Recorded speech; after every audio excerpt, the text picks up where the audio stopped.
VLOOKUP क्या होता है, कैसे काम करता है और वीलुकअप के आर्ग्यूमेंट्स कौन कौन से होते हैं और उसे कैसे समझना है, इसके बारे में एक डिटेल वीडियो मैंने बनाया है। ये संडे को मैंने वो अपलोड किया था, 60 मिनट्स का वीडियो। शायद आपने देखा होगा, उम्मीद करता हूँ। नहीं देखा है तो इस वीडियो के आई बटन में उसकी लिंक मैंने डाल दी है, तो आप वो वीडियो जरूर देख लेना। वीलुकअप अगर डिटेल में समझना है तो वो 60 मिनट का वीडियो आपको काफी यूजफुल रहेगा दोस्तों। लेकिन आज की वीडियो में मैं आपको वीलुकअप का एक ऐसा सोल्यूशन बताने वाला हूँ। जी हाँ दोस्तों, वीलुकअप से एक रियल जॉब प्रॉब्लम कैसे सॉल्व करते हैं, यहाँ पे इस वीडियो में हम सीखने वाले हैं। एक लॉजिक कैसे बिल्ड करते हैं और प्रॉब्लम को कैसे सॉल्व करना है, इस वीडियो में आपको समझ में आएगा। उम्मीद करता हूं आप इस वीडियो को पूरा देखेंगे। तो चलिए शुरू करते हैं। मैं हूं सतीश, लर्न मोर चैनल में आप सबका स्वागत करता हूं। Let's begin.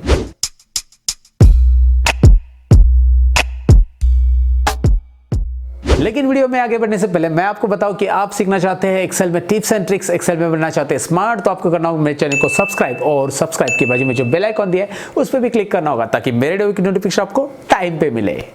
तो यहाँ पे एक दोस्तों शीट है मेरे पास। यहाँ पे ये जो शीट है मेरे साथ मेरे एक व्यूअर ने शेयर की है। मैं आपको बता देता हूँ उनका क्वेश्चन क्या था। सबसे पहले यहाँ पे उनके पास नंबर ऑफ शीट्स है और उसमें एक टोटल शीट भी अवेलेबल है।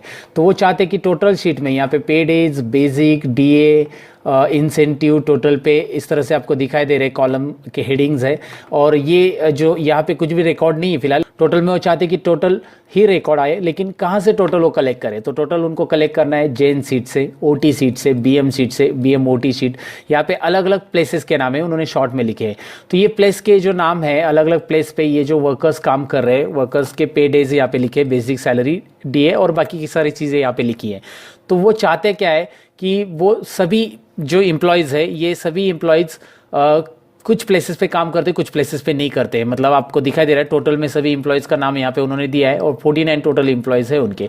तो 49 एम्प्लॉयज़ यहाँ पे जेन प्लेसेस में जितने एम्प्लॉयज़ काम कर रहे हैं, उसके बाद ओटी में कुछ कम एम्प्लॉयज़ यहाँ पे काम कर रहे हैं, उतने ही है। लेकिन यहाँ पे आपको दिखाई दे रहा है ओटी के अंदर पे डेज में नहीं लिखा है, लेकिन जेन के अंदर पे डेज लिखा है, आप देख सकते हैं। और कुछ बीएम पे अंदर भी आप देख सकते हैं, यहाँ पे 3 ही एम्प्लॉयज़ है और 3 एम्प्लॉयज़ यहाँ पे काम कर रहे हैं, तो उसका भी यहाँ पे डिटेल में लिखा है। फिर बीएम ओटी में उन्हीं 3 एम्प्लॉयज़ का यहाँ पे डिटेल लिखा है, लेकिन इसमें उसका पे डेज वगैरह नहीं है, टोटल पे वगैरह दिखाई दे रहा है। तो यहाँ पे ऐसे पूरे शीट में उन एम्प्लॉयज़ का नाम अवेलेबल है और वो टोटल में वो सभी एम्प्लॉयज़ यहाँ पे आ चुके हैं। तो वो चाहते क्या है कि अमित माहता करके जो एम्प्लॉय है, ये एम्प्लॉय अगर पहले शीट में है तो उसका रिकॉर्ड इसमें आ जाए, साथ ही में अगर वो दूसरे शीट में तो वो ऐड हो जाए उसी रिकॉर्ड में। तीसरे शीट में उसका नाम है और पे डेज या कोई भी लिखा है टोटल पे वगैरह, तो वो भी ऐड हो जाए। तो एडिशन चाहिए उसका। ओवरऑल कहने का मतलब है अगर उस शीट में वो नहीं है तो कोई बात नहीं। सपोज बीएम में आप देखेंगे तो बहुत सारे एम्प्लॉयज़ का नाम तो है ही नहीं है, तो उनका नाम नहीं तो कोई बात नहीं, लेकिन इन तीनों का रिकॉर्ड आ चुका है, तो ये रिकॉर्ड यहाँ पे दिखना चाहिए। साथ में अगर उनका रिकॉर्ड और कहीं पे भी है तो वो पे डेज इसमें ऐड होनी चाहिए। तो ऐड होके टोटल होके यहाँ पे आना चाहिए। यानी कि सिंपल है कि हमें टोटल करना है और समराइज रिकॉर्ड करना है। लेकिन समराइज रिकॉर्ड के लिए हम करेंगे क्या, क्योंकि जहाँ पे डेटा अगर सभी शीट में सेम सिमिलर रहता है तो हम कॉन्सोलिडेटेड वगैरह यूज़ कर सकते हैं, मतलब वहाँ पे एडिशन कर सकते हैं अलग अलग शीट का डेटा। लेकिन सेम डेटा है, तो अभी तो डेटा सेम नहीं है। यहाँ पे कुछ ज़्यादा एम्प्लॉयज़ है, यहाँ पे कम एम्प्लॉयज़ है, कभी कम कभी ज़्यादा, मतलब कुछ प्लेसेस पे एम्प्लॉयज़ काम कर रहे हैं, कुछ प्लेसेस पे नहीं कर रहे, ऐसा उनका ये क्वेश्चन है। तो उम्मीद करता हूँ आप सब इसको सॉल्व कर लेंगे। इसका शीट मैंने सोल्यूशन के लिए डिस्क्रिप्शन में डाउनलोड के लिए लिंक दी है, वहाँ से डाउनलोड कीजिए और सोल्यूशन के लिए चालू कीजिए और वीडियो पॉज करके सोल्यूशन ढूंढ लीजिए। सोल्यूशन मिला तो कमेंट सेक्शन में ज़रूर लिखिए कि हमने सोल्यूशन ढूंढ लिया। लेकिन मैं सोल्यूशन इसमें बताने वाला हूँ दोस्तों। आप तो सोल्यूशन ढूंढिए, मतलब आप अपना लॉजिक बिल्ड करने की कोशिश कीजिए। मैंने सवाल पूछा है आपको, उम्मीद करता हूँ आपको सवाल समझा होगा, नहीं तो थोड़ा सा वीडियो रिवाइंड कीजिए और समझने की कोशिश कीजिए। देखिए, रट्टा मारना नहीं, हमें लॉजिक बिल्ड करना है यहाँ पे दोस्तों। तो मैं फॉर्मूला बताऊंगा, फिर आप टाइप करेंगे, आंसर आ जाएगा।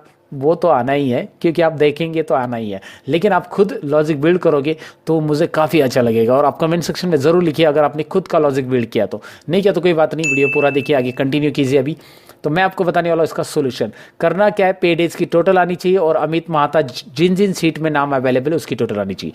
तो मैं क्या कर रहा हूँ मैं आपको बताता हूँ। मैं सिंपली पहले लॉजिक बिल्ड किया मैंने कि मैंने लुकअप यूज़ करना है मुझे, और मुझे इसके लिए क्या करना पड़ेगा, ये जो लुकअप वैल्यू है मेरी, लुकअप वैल्यू इसे पकड़ूंगा मैं, नेम को।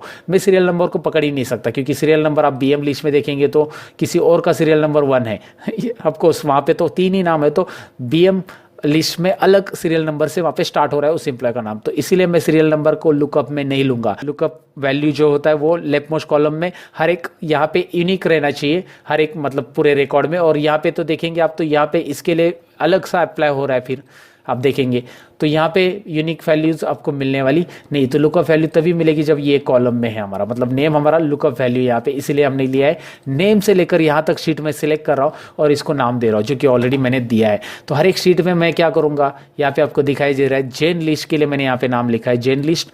ओटी लिस्ट के लिए, ओटी के अंदर जो रिकॉर्ड है उसके लिए मैंने ओटी लिस्ट ऐसे नाम दिया। मैं आपको सिलेक्ट करके दिखा देता हूँ, ओटी लिस्ट ऊपर नाम दिखाई दे रहा है। फिर बीएम लिस्ट के लिए नेम से लेकर आ गया, मैंने सीरियल नंबर को यहाँ पे स्किप कर दिया है, मैंने डिलीट नहीं किया फिलहाल, लुकअप में मैं इसे लूंगा ही नहीं। तो बीएम लिस्ट के अंदर भी आपको दिखाई दे रहा है बीएम लिस्ट, यहाँ पे मैंने नाम लिया है।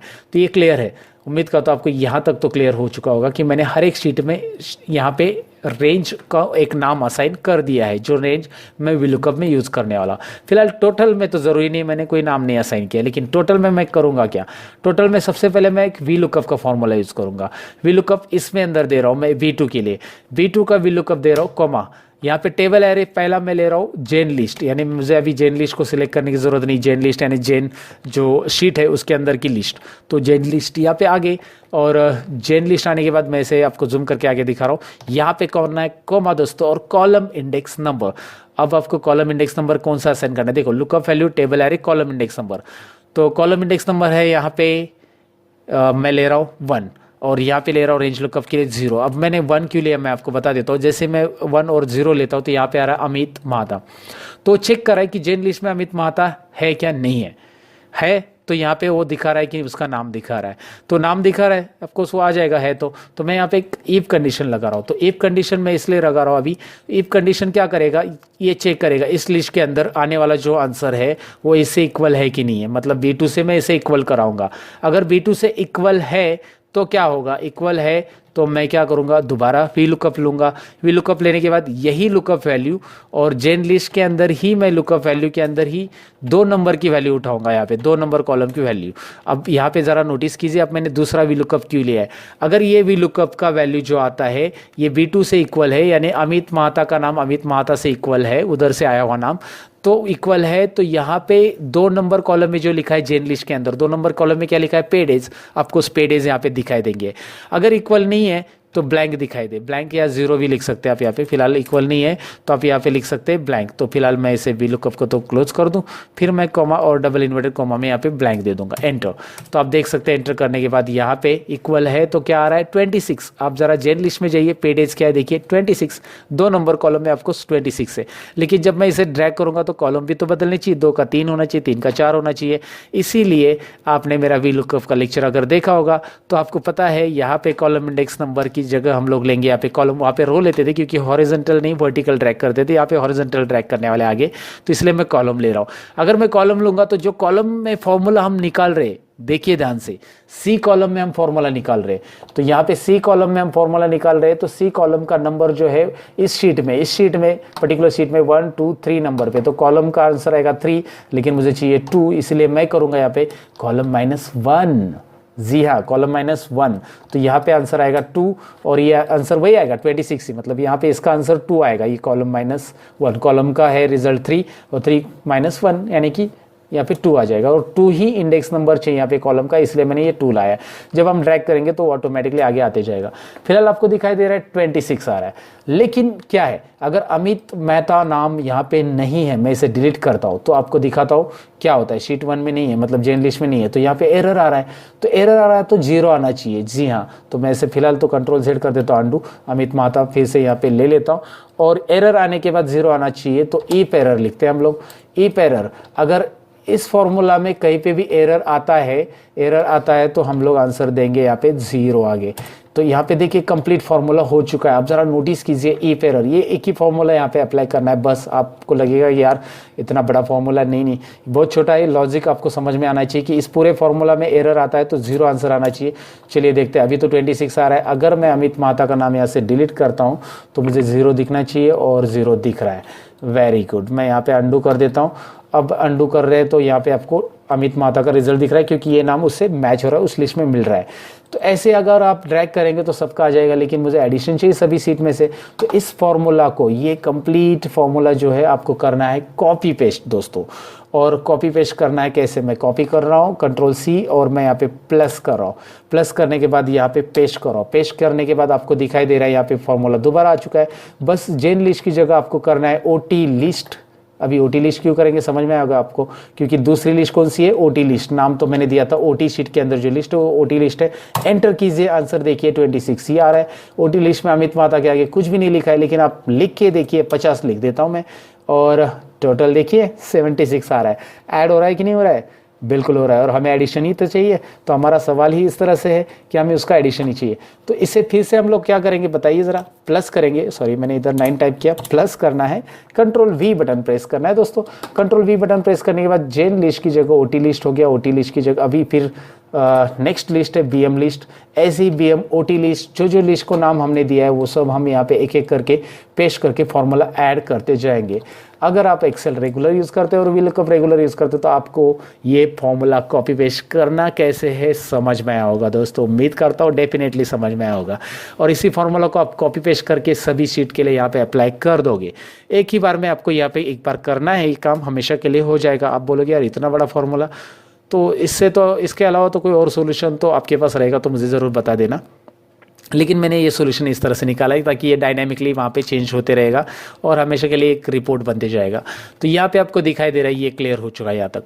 अब अभी करना है क्या है, अभी सब मतलब आगे भी प्लस करके आप ऐड करते जाओ। अभी फिलहाल मैंने 3 ही लिया एग्जाम्पल के लिए। अब मुझे इसे हॉरिजॉन्टल ड्रैग करना है, तो हॉरिजॉन्टल ड्रैग करते समय इस तरह से अगर मैं इसे ऐसे ड्रैग करना चाहता हूँ तो यहाँ पे प्रॉब्लम ये होगी कि मैं ड्रैग करूँगा तो B2 का क्या हो रहा है, आप देखिए C2 हो रहा है। तो ये C2 नहीं होना चाहिए, B2 क्या होना चाहिए, फिक्स होना चाहिए। B2 का C2 नहीं होना चाहिए फॉर्मूला में। तो मैं करूँगा क्या, Ctrl+H।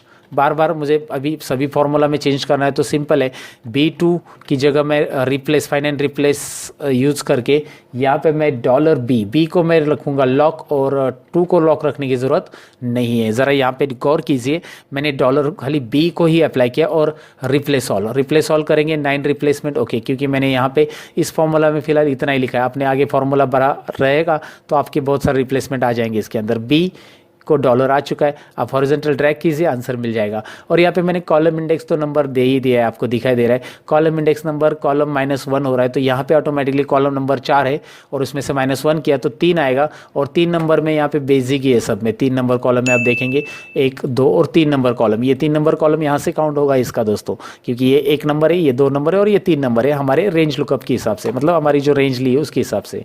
अब इसे वर्टिकल इस तरह से ड्रैग करेंगे, इसे सबको एक साथ कीजिए यार, आपको आंसर मिल चुका है। यहाँ पे आपको दिखाई दे रहा है आंसर, डबल क्लिक कीजिए या ड्रैग कीजिए।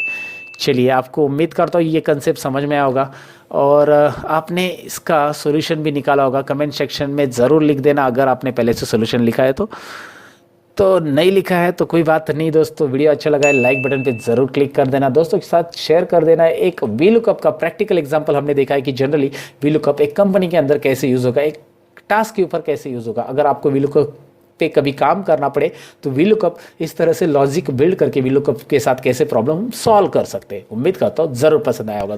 दोस्तों कैसे लगा आज का ये सॉल्यूशन, उम्मीद करता हूँ आपको पसंद आया होगा। और पसंद आया तो आपने ऑलरेडी लाइक बटन पे क्लिक किया होगा, नहीं किया तो आप कीजिए, दोस्तों के साथ शेयर कीजिए और मुझे बता दीजिए कमेंट सेक्शन में ज़रूर कि ये लॉजिक कैसा लगा।